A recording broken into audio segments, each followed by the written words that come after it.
Hello, and welcome to the Housing and Travel Benefits webinar.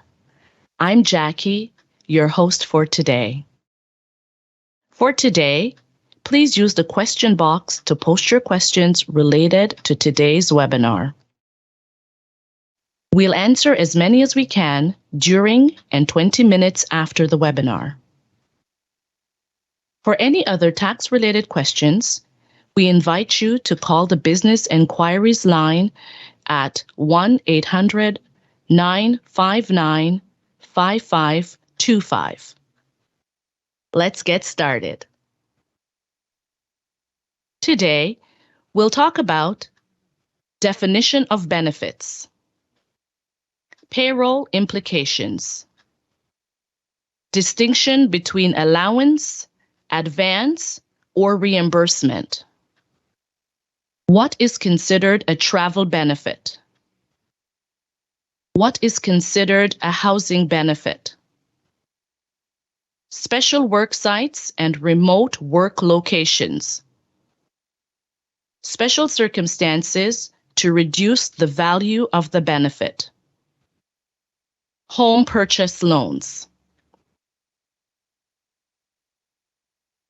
Before we talk about housing or travel, let's clarify what a benefit is.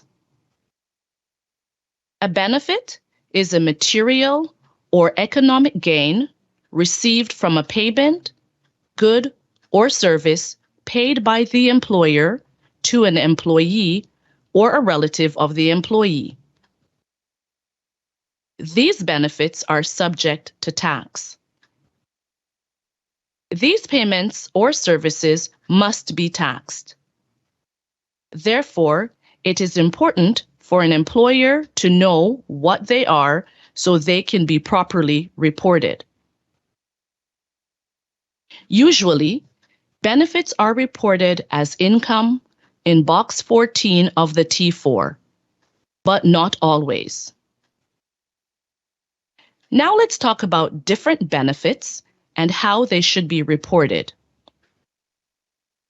Let's start with a simple parking benefit. If an employer provides free parking to their employees, this is generally considered to be a taxable benefit. For information on whether or not your situation is an exception, please visit canada.ca/CRA-parking. If an employer provides parking as a benefit to their employees and it is taxable, then it must be reported on their T4. For example, Ivan makes $50,000 a year as his salary. His employer provides him with free parking in the core of the city, which costs $250 a month. This is a $3,000 per year annual taxable benefit. Ivan's employer will include $53,000 on his T4 in Box 14 and will deduct income tax and Canada Pension Plan, or CPP, contributions from this amount. Ivan's employer will also include $3,000 in Box 40 as other taxable allowances and benefits. Theoretically, there could also be additional taxable benefits. These would also be included in Box 40. But for now, let's assume that $3,000 was the only amount. Because Ivan's employer pays for his parking directly and no cash is involved, Ivan's employer does not deduct employment insurance from the $3,000 benefit. Depending on the situation, the benefit may be taxable, pensionable, and/or insurable, which means that you have to deduct Canada Pension Plan, CPP, and/or employment insurance, EI. In some scenarios, The benefit will be taxable and pensionable, but not insurable, as in the parking example we have just discussed. To learn more on mandatory deductions on benefits, see Guide T4001, Employer's Guide, Payroll Deductions and Remittances. Now that we know what a benefit is, let's talk about specific benefits involving allowances or advances and reimbursements. They may sound similar, but there are different tax implications depending on how an employer operates. First, an allowance, also known as an advance, is any periodic or lump sum amount that an employer pays to their employee on top of salary or wages to help the employee pay for certain anticipated expenses. An allowance or advance is usually an estimated amount that is predetermined without using the actual cost, usually for a specific purpose, used as the employee chooses, since the employee need not provide receipts. An allowance or advance can also be calculated based on distance, time, or something else, such as a motor vehicle allowance determined by the distance driven, or a meal allowance determined by the type and number of meals per day.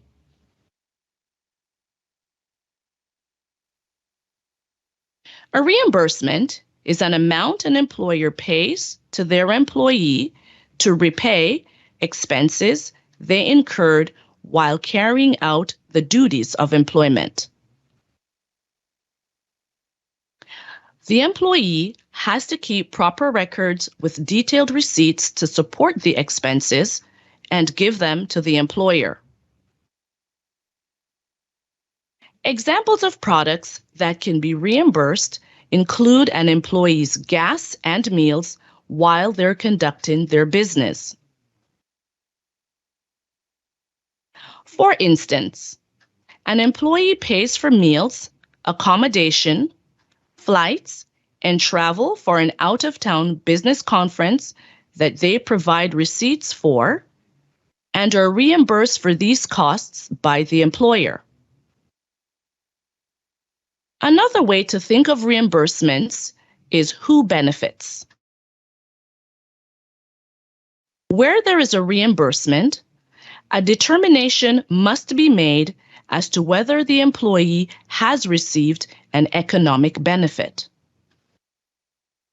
Normally, there is no benefit if the employee is in the same economic position as he or she was in prior to the transaction that gave rise to the reimbursement. Usually, a reimbursement or an accountable advance for travel expenses is not income to the employee receiving it unless it represents payment of the employee's personal expenses. Do not include reasonable reimbursements, which are part of your business expenses, in the employee's income. The term reasonable usually means at fair market value or at CRA's prescribed rates. This section allows employers to use a rule of thumb rather than calculate a reasonable rate for each employee. These rates account for the type of vehicle and driving conditions.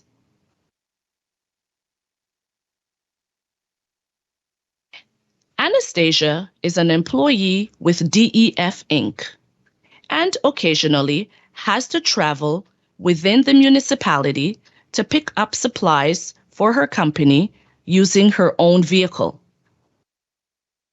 This normally takes her most of the day. DEF gives Anastasia an allowance of $50 to cover vehicle expenses and any food and beverage expense she may incur while performing her duties while away from her regular place of work.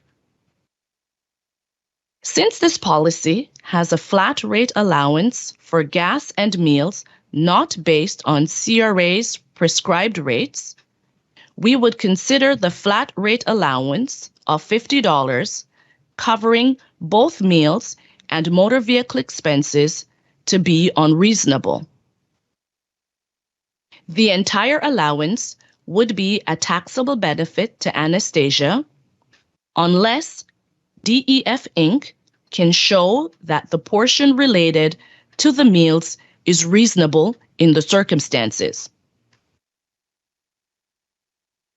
An example of a reimbursement would be if Anastasia instead had to provide receipts for her expenses incurred during her regular job duties. Every week, she provides her employer with a gas receipt. This receipt generally averages at around $150. She provides her employer with receipts from her meals for the week totaling $75 a week. Her employer confirms the expenses and reimburses her $225. In this case, there is no taxable benefit as this is a reimbursement and Anastasia's employer does not declare the $225 as income on her T4.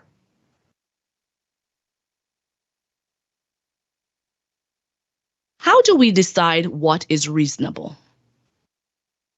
Well, whether an allowance for travel expenses is reasonable is a question of fact. You are encouraged to compare the reasonable costs for travel expenses that you would expect your employee to incur against the allowance you pay to the employee for the trip. If the travel allowance is reasonable, you do not have to include it in your employee's income. If it is not reasonable, the allowance has to be included in your employee's income. For more information, see paragraph 48 in Interpretation Bulletin IT-522R, Vehicle, Travel, and Sales Expenses of Employees. Your employee may be able to claim certain employment expenses on their income tax and benefit return.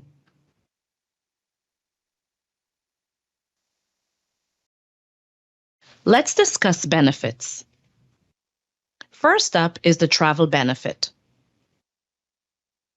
An employer must include a reasonable travel allowance in the income of employees other than a salesperson or member of the clergy who travel to perform the duties of their employment. In other words, if your employee is traveling for work and you provide funds for said travel, then this may be considered a taxable benefit. However, this is not always the case.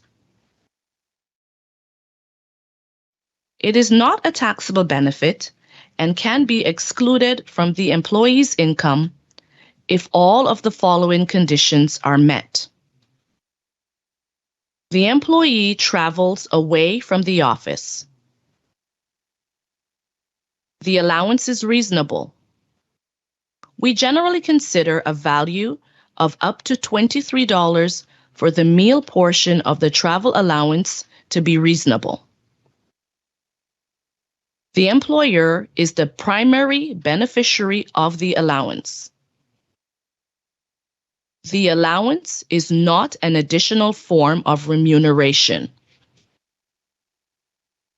This means that you do not have to include this type of travel allowance if its main reason is to increase productivity during a work shift. It is important to note that there are circumstances where, due to the location, cost, and remoteness, $23 would be insufficient for meals. Your situation may vary. An employer may provide their employee with board and lodging, which means accommodations, and meals or food on a longer-term basis. If an employer provides an employee, such as the superintendent of an apartment block, with a house, apartment, or similar accommodation rent-free, or for less than the fair market value of such accommodation, there is a taxable benefit for the employee. The employer must estimate a reasonable amount for the housing benefit. It is usually the fair market value for the same type of accommodation minus any rent the employee paid. An employer would include the value of the board and lodging or the benefit in the employee's income as discussed before. Board and lodging is not only noted on an employee's T4 in Box 14, but also in Box 30, board and lodging. In addition, the amount an employer pays on behalf of or reimburses to your employee for utilities is also a taxable benefit. This is the amount you include in the employee's income as a utilities benefit under Box 40 under Other Information.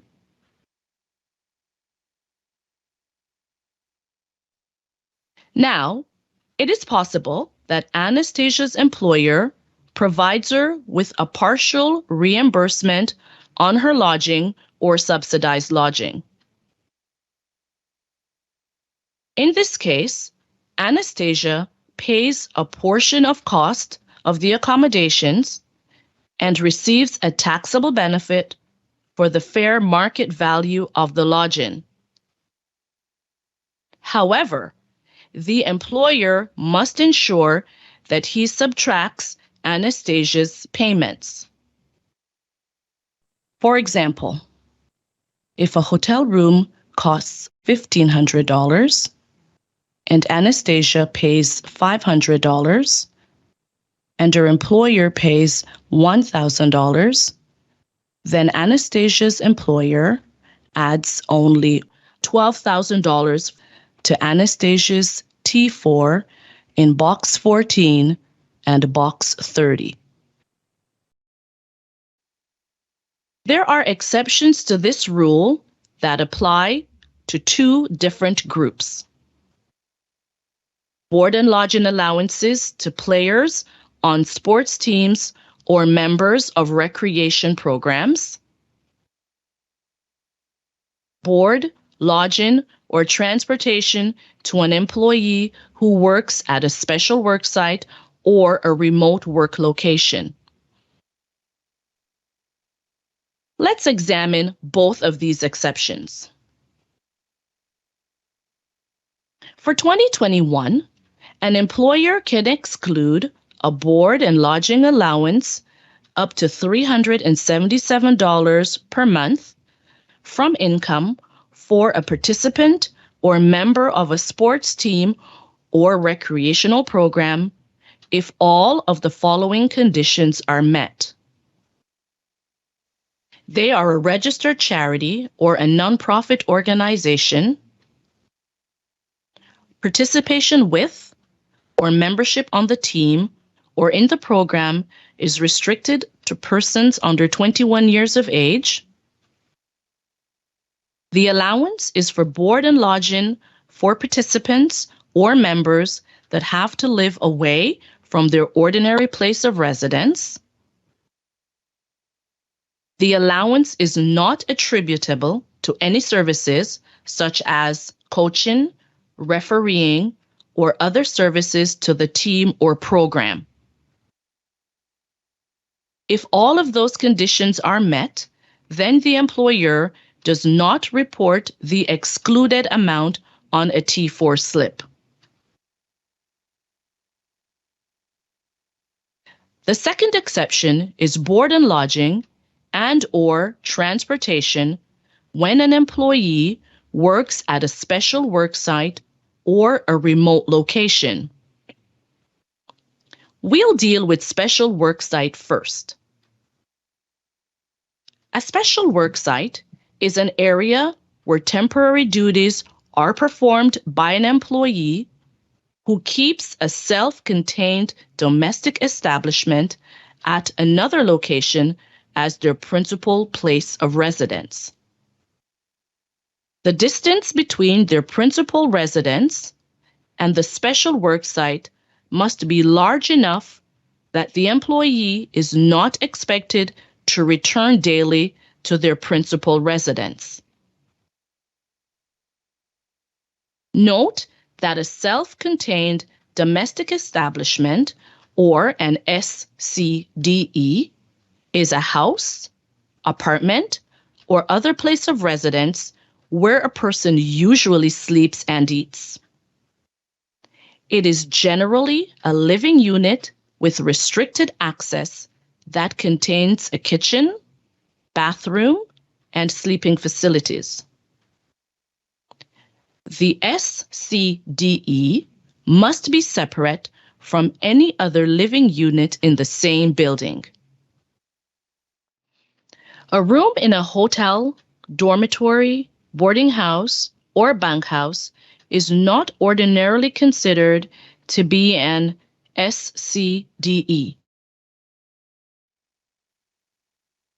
Usually, GST, HST, and PST applies on meals and accommodations the employer provides to their employee.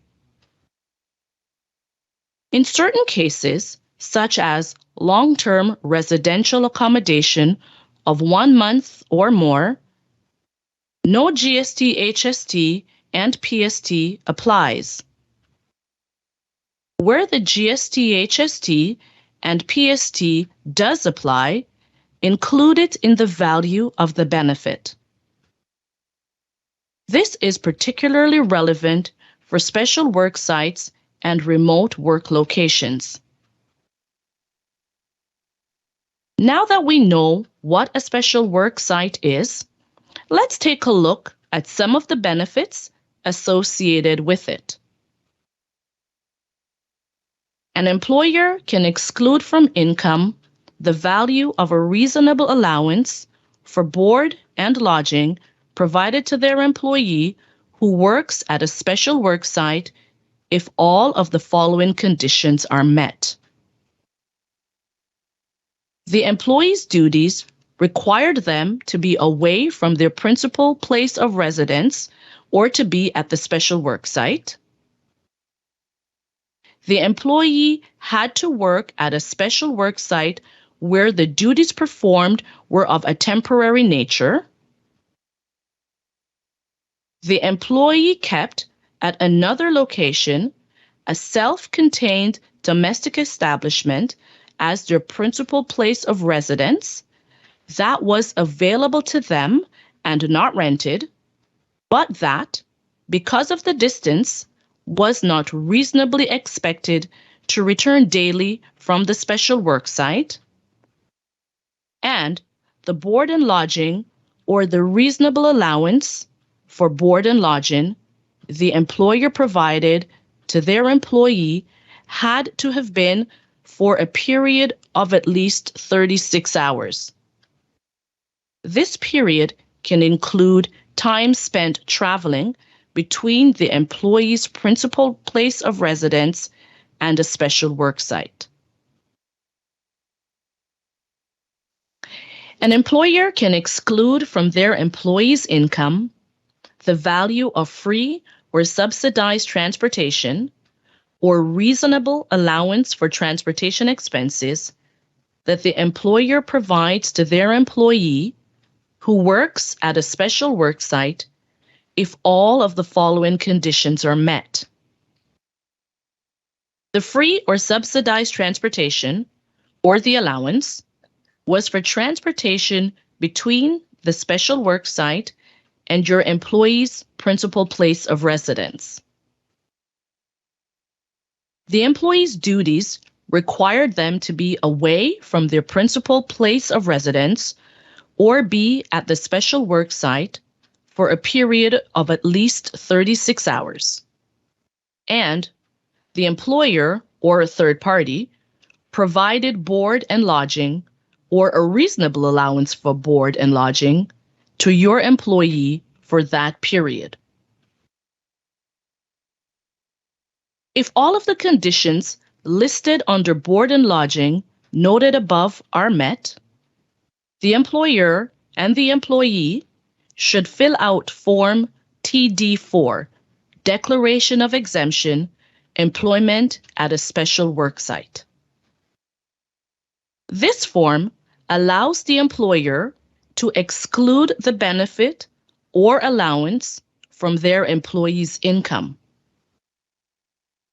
If an employer fills out Form TD4, do not include the amounts in Box 14, Employment Income, or in the Other Information area under Code 30 at the bottom of the employee's T4 slip. After you fill out Form TD4 with the employee, keep it with your payroll records. If all of the above noted conditions are not met, do not fill out Form TD4. Treat the total amounts as part of the employee's income. Make the necessary deductions and report the amounts on the employee's T4 slip. This also applies to any part of an allowance for board, lodging, and transportation that is more than a reasonable amount. Now, let's take a look at what remote work locations are. The CRA usually considers a work location to be remote when it is 80 kilometers or more from the nearest established community with a population of at least 1,000 people. A location is considered an established community if it has essential services or if those services are available within a reasonable commuting distance. Essential services may include basic food store, basic clothing store with merchandise in stock, not a mail order outlet, accommodation, certain medical services, certain educational facilities. Now that we know what a remote work location is, let's look at some of the board and lodging benefits. An employer can exclude from income the value of board and lodging or a reasonable allowance for board and lodging that was provided to an employee at a remote work location if all of the following conditions are met.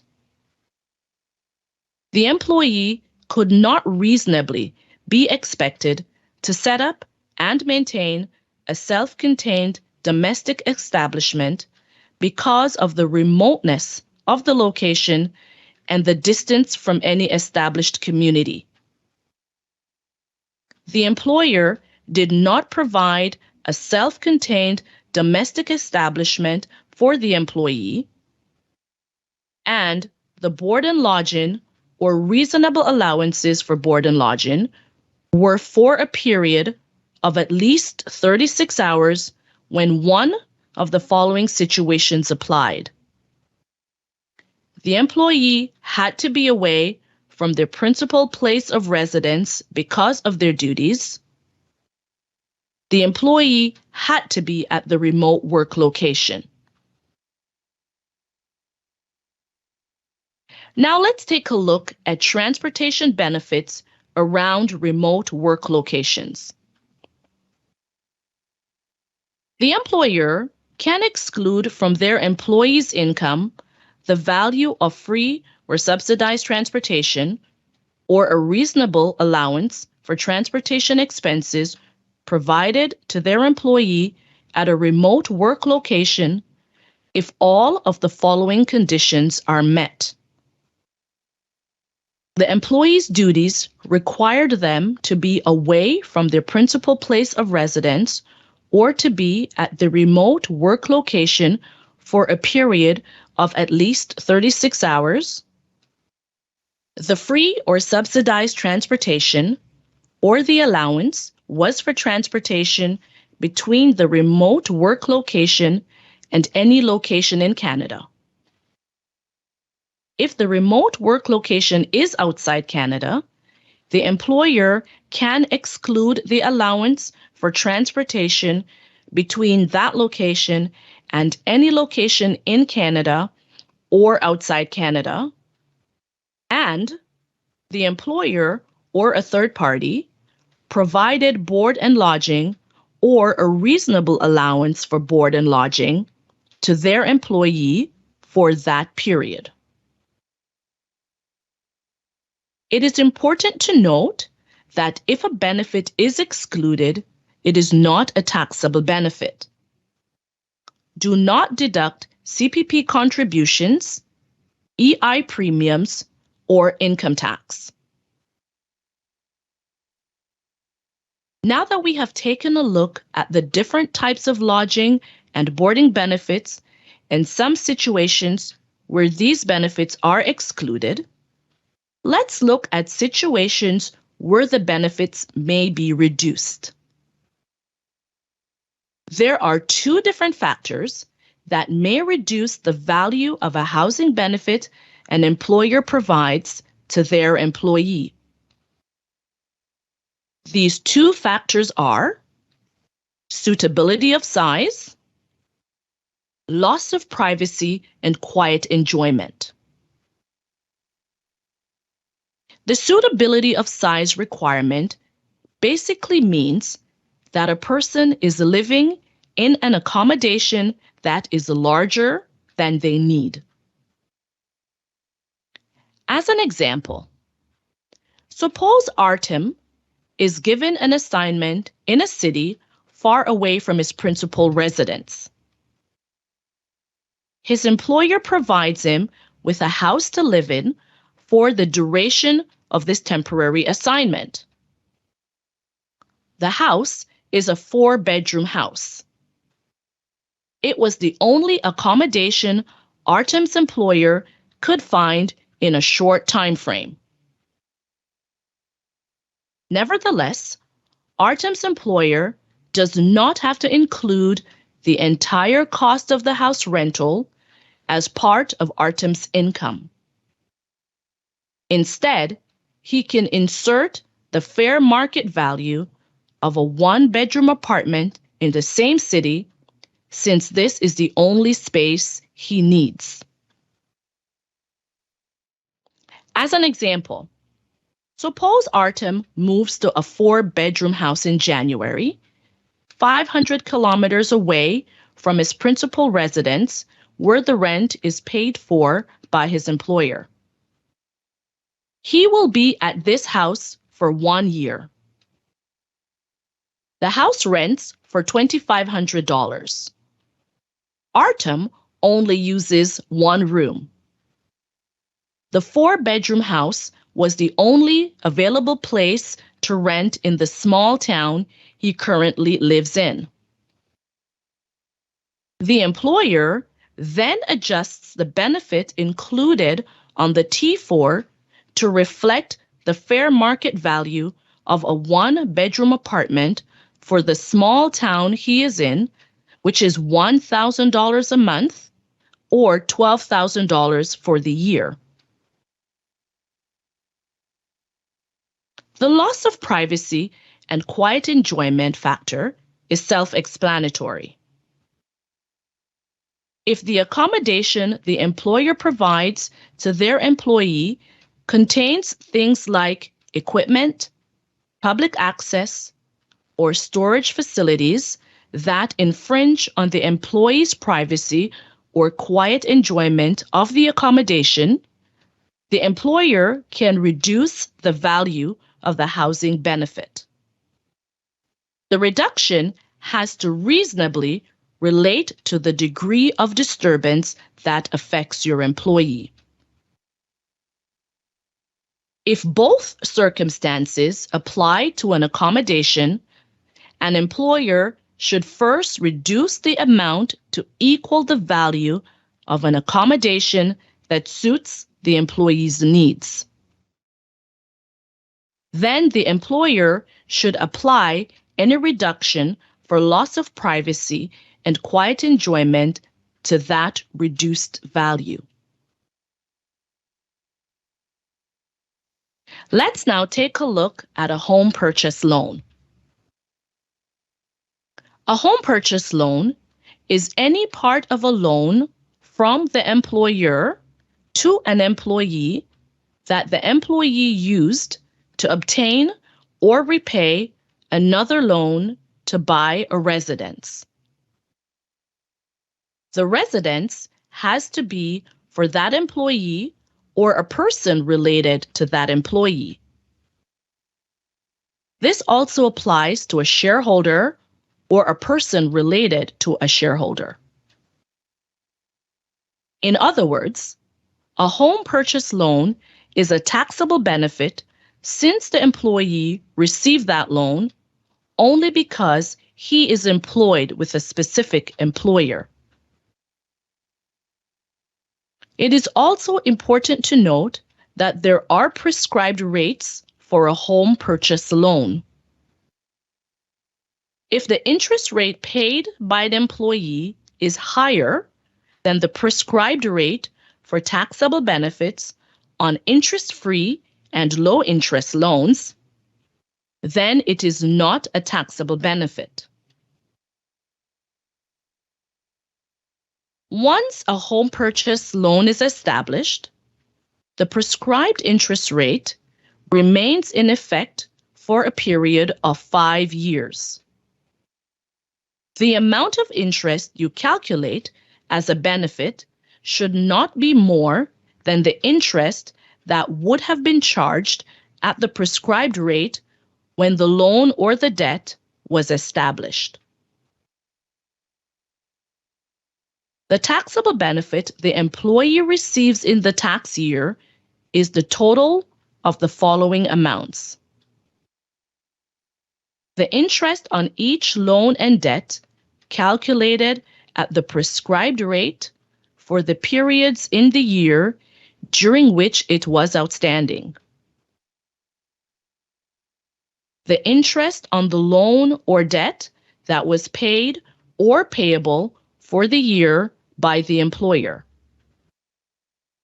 For this purpose, an employer is a person or partnership that employed or intended to employ the individual and also includes a person related to the person or partnership, minus the total of the following amounts: the interest for the year that any person or partnership paid on each loan or debt no later than 30 days after the end of the year. Any part of the amount in B that the employee pays back to the employer no later than 30 days after the end of the year. The prescribed rates are released every quarter. You can find the prescribed interest rates on our website at canada.ca/taxes-interest-rates. The prescribed interest rate from January 1, 2022 to March 31, 2022 for taxable benefits for employees or shareholders from interest-free and low-interest loans is 1%. Let's take a look at an example of how to calculate the taxable benefit for a home purchase loan. Olena takes a loan from her employer for $100,000 in January of 2022. The prescribed rate for the loan is at 1% for 5 years. Let's calculate the taxable benefit that Olena will declare. Olena's employer takes $100,000 and multiplies it by the interest rate of 1%. This totals $1,000. Her employer then multiplies this by 1/4, as they only calculate her benefit once a quarter. This is because the prescribed rate changes every quarter. For the first quarter of 2022, Olena's employer will mark her taxable benefit at $250 for a home purchase loan. For the fiscal year, Olena will sum all of the quarter taxable benefit amounts, which gives her $1,000 in taxable benefits for the 2022 fiscal year.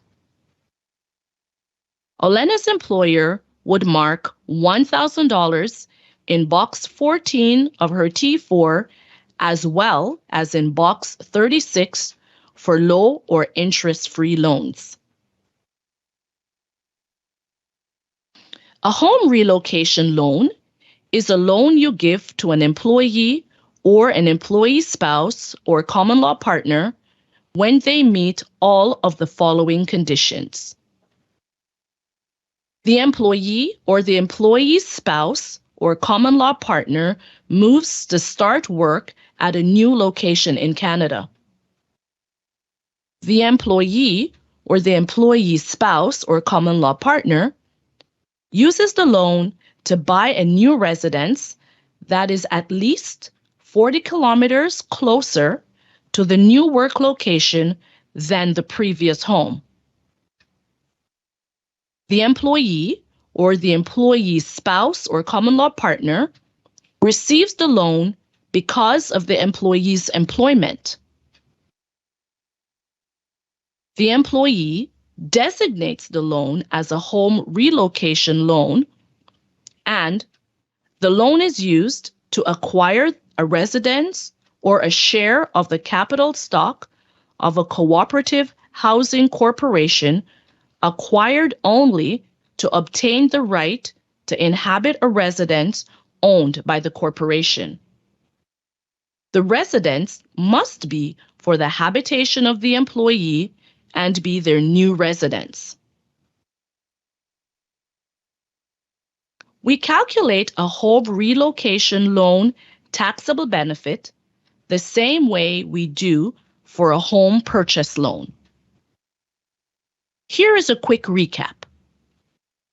To calculate the benefit, add the following: the interest on each loan at the prescribed rate, any interest the employer paid on behalf of the employee, minus the interest paid by any person or partnership, the interest paid for by the employee back to the employer.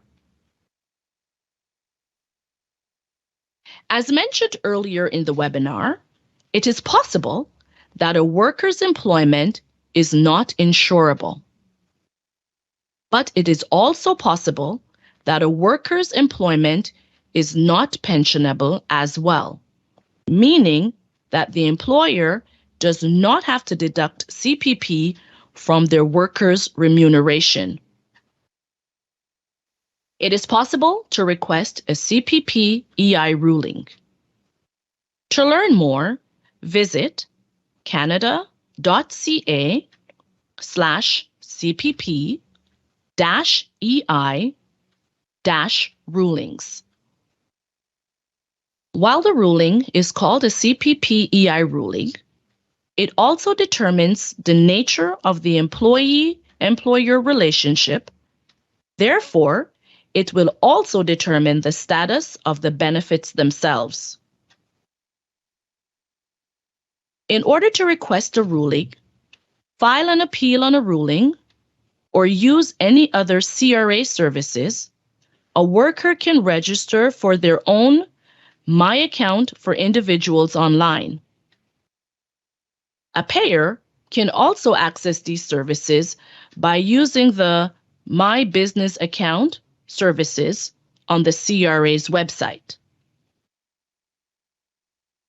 Today, we covered the following items: definition of benefits, payroll implications, distinction between allowance, advance, or reimbursement. What is considered a travel benefit? What is considered a housing benefit? Special work sites and remote work locations. Special circumstances to reduce the value of benefit. Home purchase loans. Tax administration is as complex as life itself. If the content today doesn't quite fit your situation, please visit our website, visit canada.ca/CRA-liaison-officer to get free tax help from a liaison officer. Call CRA's Business Inquiries line at 1-800-959-5525. You can also go to canada.ca/CRA-videos, where you will find all our business webinars. We've come to the end of our webinar. Please fill out the evaluation form for this webinar, which will pop up on your screen. Thanks for joining me today. I hope it's been helpful. Stay tuned for more webinars in the coming months. Goodbye.